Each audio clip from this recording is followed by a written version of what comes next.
In the past, we have raised concerns when government policy deviates from these objectives, especially when special interests or non-defense priorities begin creeping into our defense policy, or when the military establishment fails to adapt to the modern context.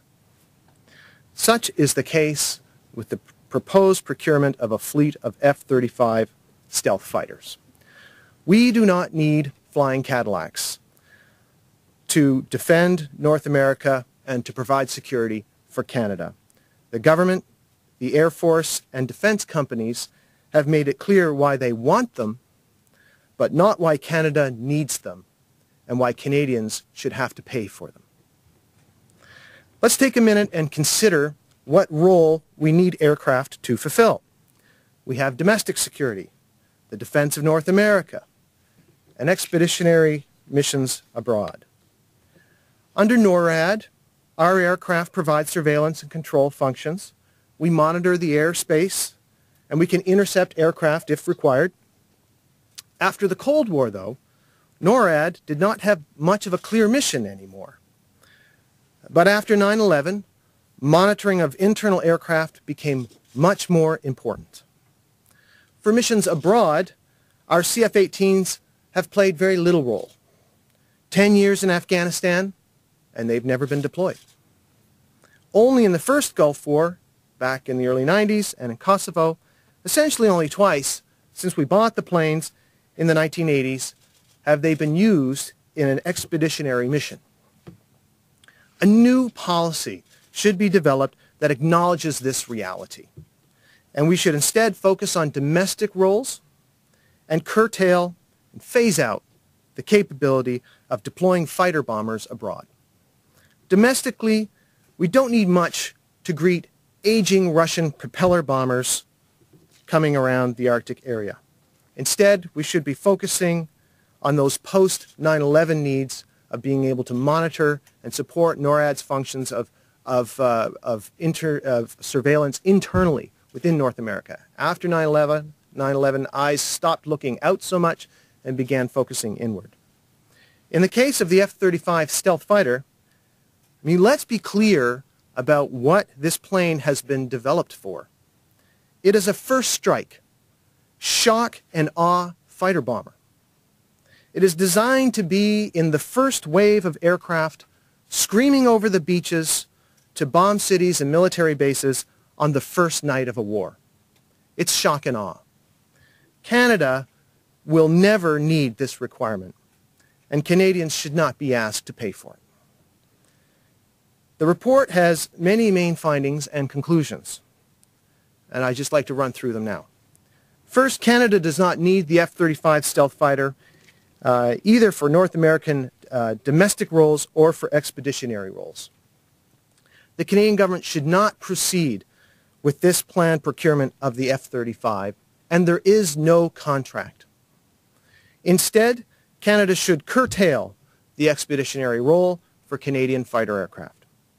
Let's stretch the life of the existing CF-18 flight by restricting the aircraft to North American and domestic air surveillance and control roles. Let's also investigate the acquisition of the next generation of unarmed, long-range, long-endurance, pilotless aircraft, and use the money saved by the above measures to contribute to Canadian and global security in more effective ways. The main point is that we have time, and we need to change the way we think about our aircraft. We don't need them for bombing missions, and there is no real Russian bomber threat.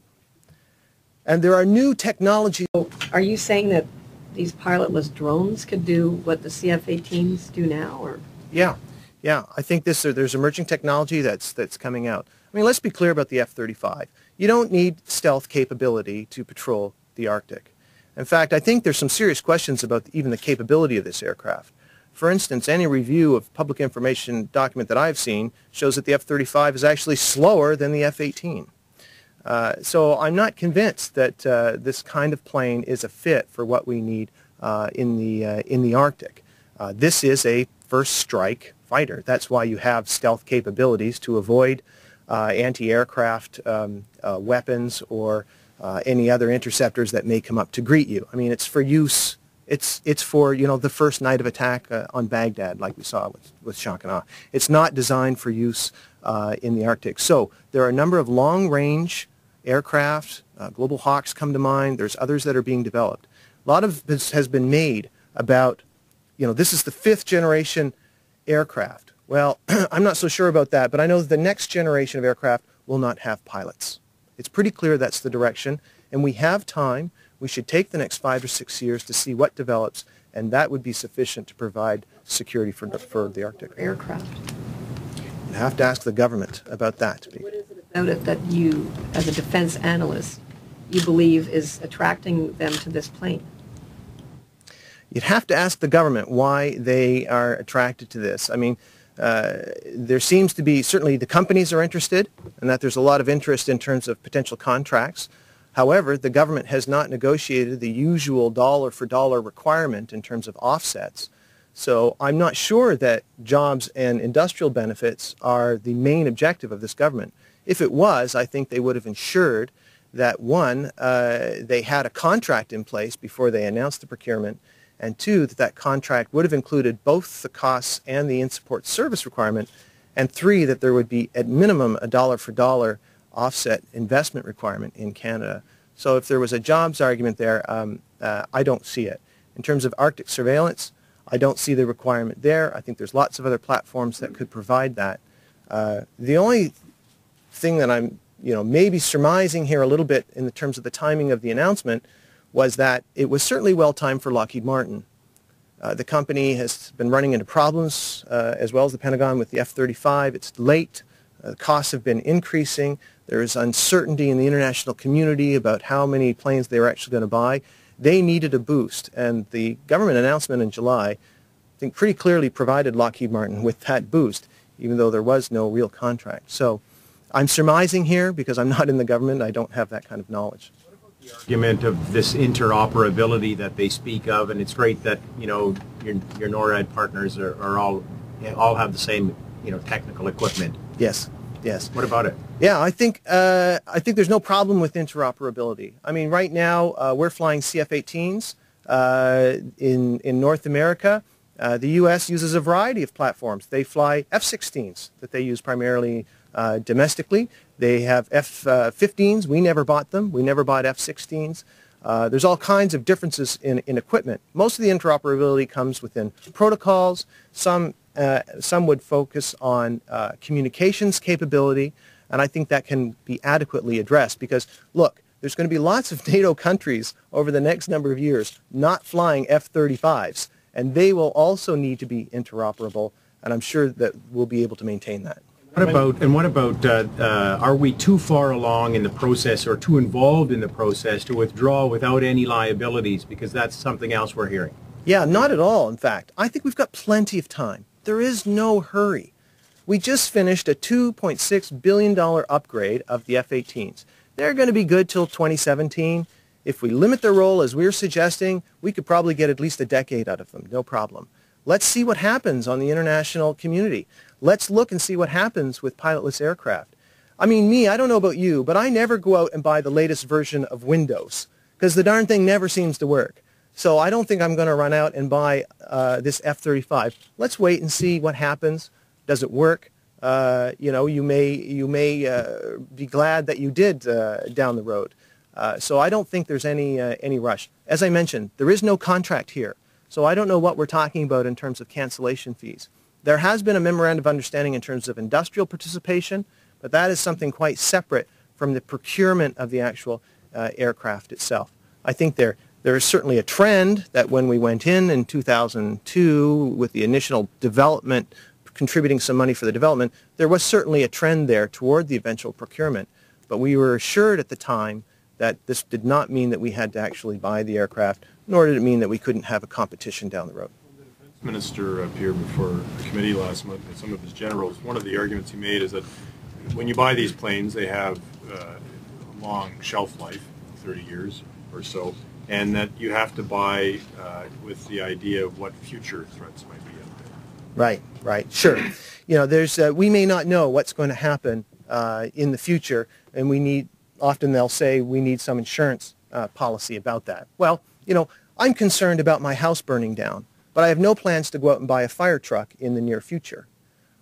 Some of these things can be handled cooperatively, internationally, and I think we have to find reasonable responses to what you think reasonable circumstances are. This is a huge amount of money, and if you make a mistake, that means that you're not able to either buy other types of equipment down the road or have other priorities. We're in a financial situation here in this country where we have a massive deficit, $54 billion and counting. Now is not a great time to be going out and spending $16 billion or more on what is essentially a model airplane right now. It's not even in production yet. Let's take our time. Let's look at the role of our fighters that we want. Let's see what's coming in an emerging technology. Let's make the decision 5 or 6 years from now. Life is the CF-18s. I mean, do you run the risk of them turning into the kind of clunkers that the Sea-Kings became? I don't. That would be a concern, Jacques, sure. But I mean, the good news is, unlike other countries who have been moving to the Boeing Super Hornets and whatnot to fill in the gap because the F-35 is late, we're not in that situation. We've just finished an upgrade, $2.6 billion worth. They're equipped with all the latest avionics now, communication technology. They even spent a lot of money on targeting pods and things like that. Probably we don't need. I would argue that we didn't need. But there's no problem with these F-18s for, you know, at least a decade. So we've got time. We don't need to rush out right now. Do you have any insight into the lobbying process that might have gone on behind the contract and who might have been some of the lobbyists? Well, thanks, Ish. I don't have any insight of that, although I do work on Spark Street, and you can't walk down the street without tripping over some defense company lobbyists these days.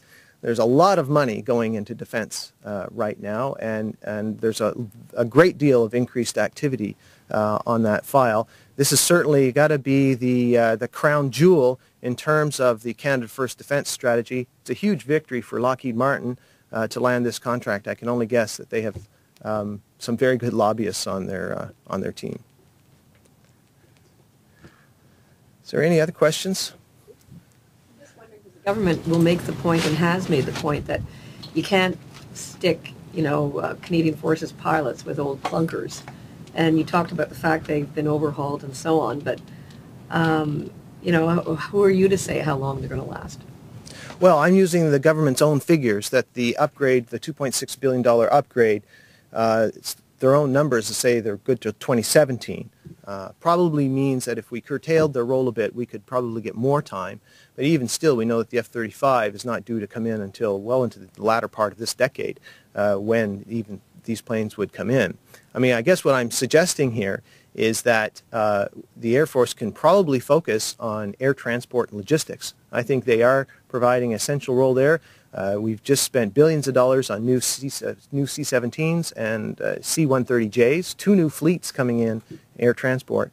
I'm just not convinced that we need to spend this kind of money on fighter bombers when there seems to be so little need for them, and we've only deployed fighter bombers internationally 2 or 3 times in the last 30 years. So, but I don't get why the government would buy aircraft that are supposed to be used on, like, the foray into Baghdad. Yeah, I don't understand that either, but that's what the F-35 is. So why would we... The F-18s aren't for that, right? They're different. Well, at the time, the F-18 are multi-role fighters, so they have both a fighter and bomber capability. That is, they can intercept air-to-air, they can deliver ground munitions to the surface. Okay, so gives it a fighter-bomber capability. At the time they were bought, Canada wanted a multi-role fighter so that they could be deployed internationally as well as used domestically. What we're saying is that take a look over history. This capability is expensive. Being able to deploy it internationally, being able to drop smart bombs, being able to do all that kind of stuff that the Americans do. How much do we want to spend on maintaining that capability? I don't think it's necessary anymore, and there's probably other alternatives that we could look at. And we don't need the F-35 to fly shock and awe.